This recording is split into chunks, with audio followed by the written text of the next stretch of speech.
അതെടുക്കല ഷാജി, ആകെ 3 പൊതി ചോറാണ് ഞാൻ വിറ്റേക്കണം. ആ പൈസ നീ എടുക്കില്ല. ഷാജി കൊണ്ടുപോലെ ഷാജി, ഷാജി.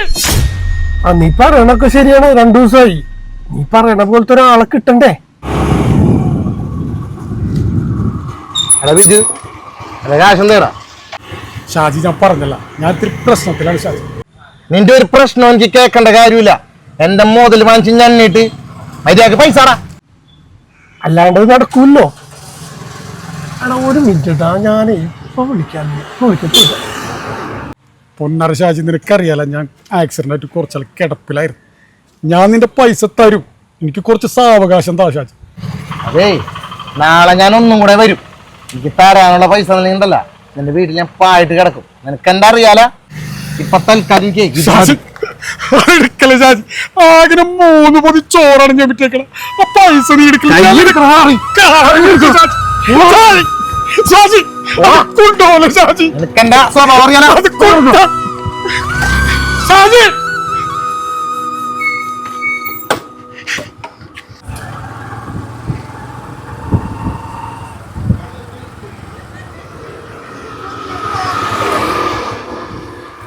പൊളിച്ചേരം എത്ര ആശാണ്? 60 രൂപ. 2 പാക്കറ്റാ?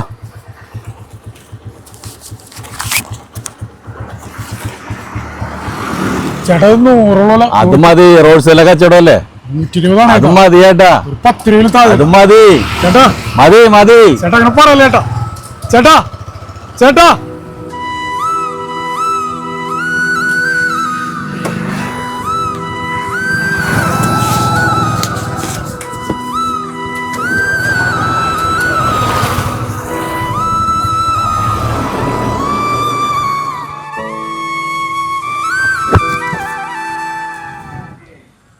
ബിജു, വീടിന്റെ വാടക കിട്ടിയില്ല. ഞാൻ ഇത്തിരി പ്രശ്നത്തിലാണ്. എടാ, നീ പ്രശ്നത്തിലാണെന്ന് എനിക്കറിയാം, പക്ഷെ വാടക എവിടെ? 4 മാസമായില്ല ബിജു. നീയും ഞാനും തമ്മിലുള്ള കണക്ഷൻ്റെ പേരിലാണ് ഇത്രയും നാൾ ഞാൻ ക്ഷമിച്ചത്. 4 മാസം 10,20,000 രൂപയായിട്ടുണ്ട് ഇപ്പം. ആ പൈസ ഇങ്ങെടുത്താ. നീ എപ്പോൾ വരുമ്പോഴും നാളെ എവിടെ മറ്റന്നാവട്ടെ, നാളെ എവിടെ മറ്റന്നാവട്ടെ. എനിക്ക് പിള്ളേരാണെങ്കിൽ ഗൾഫിൽ നിന്ന് വിളിച്ചിട്ട് എന്നെ ഇങ്ങോട്ട് എപ്പോഴും ശല്യം ചെയ്തുകൊണ്ടിരിക്കുന്നു. അറിയോ എനിക്ക്? അതെ, അപ്പോൾ അതുകൊണ്ട് പറ്റൂല ബിജുവിന്. ഇനിയൊരു ഡേറ്റ് ബിജുവിനില്ല. ഇപ്പം ഇന്ന് ഡേറ്റാണ്. നാളെ 5 മണിയോടുകൂടി എനിക്ക് ബിജു പൈസ തന്നില്ലെങ്കിൽ ബിജു മക്കളെയും വിളിച്ച് ഭാര്യനെയും വിളിച്ച് ബിജു ഇറങ്ങിക്കും. ഇനി ഒരു കോംപ്രമൈസ് ഇതിൻ്റെ പേരിലില്ല കേട്ടാ. ശരി കേട്ടാ. ഞാൻ പറയട്ടെ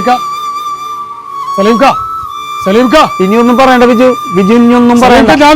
വാടക തരാതെ ഇനി ഒരു കണക്ഷൻ ഇല്ല. വേണ്ട വേണ്ട ബിജു, വേണ്ട വേണ്ട. അതെ, ഞാൻ കുറച്ച് നേരം ഇവിടെ വെയിറ്റ് ചെയ്യണേ. തിരക്കൊന്നും എന്നിട്ട് കൂടി വരാൻ വേണ്ടിയിട്ടായിരുന്നു. എനിക്കൊരു പൊതി ചോറ് കടം തരുമോ? ഞാനാണെങ്കിൽ 2-3 പൊതി ചോറ് വിറ്റിട്ടുള്ളൂ. അതാണ് ഞാൻ പലിശക്കാരൻ ഷാജി കൊണ്ടുപോവുകയും ചെയ്തു. എന്താന്ന് വെച്ചാലേ, എനിക്ക് ഷുഗറിൻ്റെ അസുഖങ്ങളാണ്. അപ്പോൾ ഭക്ഷണം കഴിക്കേണ്ട സമയം കഴിച്ചില്ലെങ്കിൽ വല്ല തലകറങ്ങി വീണു. എൻ്റെ ഫോണാണെങ്കിൽ ഇത് ഗൂഗിൾ പേ വർക്ക് ചെയ്യണില്ല. അല്ലെങ്കിൽ ഞാൻ ഗൂഗിൾ പേന്ന് പൈസ ഇന്നോ നാളെ പൈസ ഇവിടെ എത്തിച്ചേരാം. എനിക്കിപ്പോൾ കഴിക്കാൻ വേണ്ടി ഷുഗറിൻ്റെ ഇതുള്ളതുകൊണ്ട് എനിക്ക് അധികം നേരം ഭക്ഷണം കഴിക്കാണ്ട് നിൽക്കാൻ പറ്റില്ല. ഒരു കാര്യം ചെയ്യ്, നിങ്ങൾ 1-2 പൊതി ചോറെടുത്തു. നമ്മളൊക്കെ ഒരു നേരത്തെ ആഹാരത്തിന് വേണ്ടിയിട്ടല്ലേ ഈ കഷ്ടപ്പെടണ മുഴുവൻ. 1-2 പൊതി എടുത്തോ. എനിക്ക് എപ്പോഴാണെന്ന് വെച്ചാൽ തന്നാൽ മതി. ഇപ്പം തന്നില്ലേലും കുഴപ്പമില്ല. ചേട്ടൻ എടുത്തോ. ഈ ഷുഗറിൻ്റെ പ്രോബ്ലം ഉള്ളതിൻ്റെ പേരിൽ നിൽക്കാൻ പറ്റില്ലേ? അതാണ് കുഴപ്പമില്ല. ചേട്ടൻ എടുത്തോ. ഊണിന്റെ പൈസ ഇല്ല എന്ന് പറഞ്ഞിട്ട് ഇത് ഒരുപാട് പൈസ ഉണ്ടല്ലോ. എനിക്ക് ഇത്രയും വേണ്ട, ഒരു ഊണിന്റെ പൈസ വന്നത്. അല്ല, ഇത് വെക്ക്. അതിന് വേറെ കാര്യമുണ്ട്. എൻ്റെ സുഹൃത്ത് ഗൾഫിൽ വലിയ കമ്പനി നടത്തുന്ന ആളാണ്. അപ്പോൾ ആളെ 1 വർഷത്തെ ലാഭത്തിൻ്റെ ഒരു വിഹിതം എന്നെ ഏൽപ്പിച്ചിട്ടുണ്ട്. അത് വളരെ അർഹതപ്പെട്ട ഒരാളുടെ കൈകളിൽ എത്തിക്കണം എന്നോട് നിർബന്ധമായിട്ട് പറഞ്ഞിട്ടുണ്ട്. എനിക്ക് ഈ ചോറ് ആവശ്യമുണ്ടായിട്ടല്ല ഞാൻ നിങ്ങളോട് കടം ചോദിച്ചത്. നിങ്ങളെ മനസ്സിലാക്കാൻ വേണ്ടിയിട്ടാണ് ഞാനത് ചോദിച്ചത്.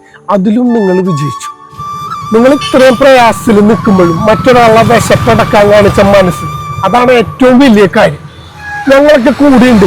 നിങ്ങൾക്ക് എന്തെങ്കിലും ബുദ്ധിമുട്ടുണ്ടെങ്കിൽ ഞാൻ നമ്പർ തരാം. ആ നമ്പറിൽ വിളിച്ചോ. ഒരു സംശയം വേണ്ട, എല്ലാ കാര്യവും നമുക്ക് ശരിയാക്കാം.